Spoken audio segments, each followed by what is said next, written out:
guys, Mr. Pearly here. So today we are going to talk about a smarter way to solve the quadratic inequalities.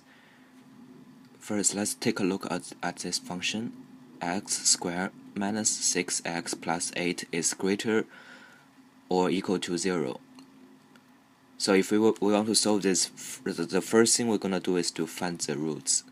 So let's factor the equation.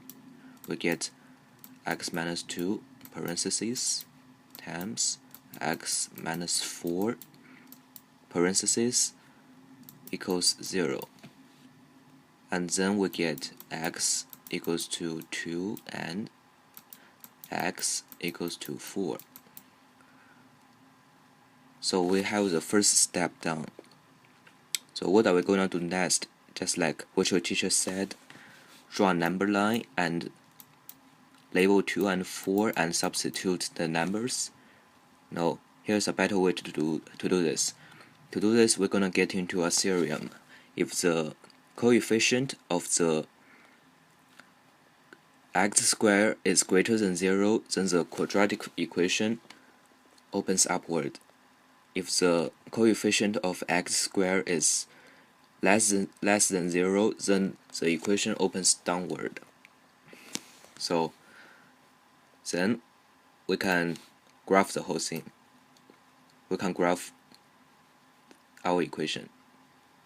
Alright. So let's draw a number line. Now let's draw a coordinate plane, and we can label number 2 and number 4. Since we know that the graph of the quadratic equation opens upward and it's a curve, it's a concave curve, here's what the graph looks like.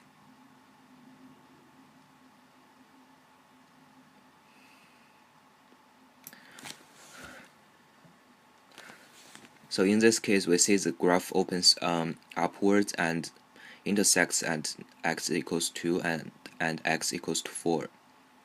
So what should we do now? Look at the first equation, our original question. We want to find out the range of x when the y is greater than 0. So in this case, we can see in the left of 2, the graph is above the y-axis, which means that it's greater than 0.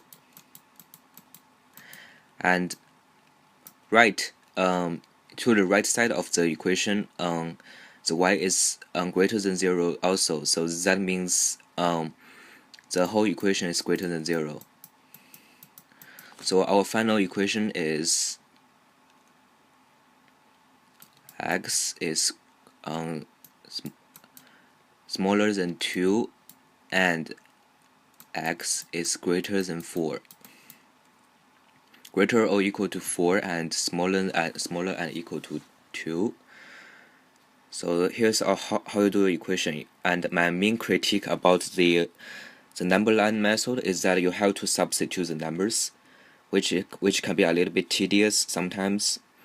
But in this way, you don't have to substitute the numbers, and you are practicing the graphing skills at the same time. And this tactic can also be used in other graphs, such as the cubic functions. But this topic might cover calculus, so it's not talked about in here. Alright, so this is today's video. Thanks for watching. I hope you learned something new today. Please leave a like and a comment, and if you are not subscribed, please subscribe, and I will see you next time. This is Mr. Pearly.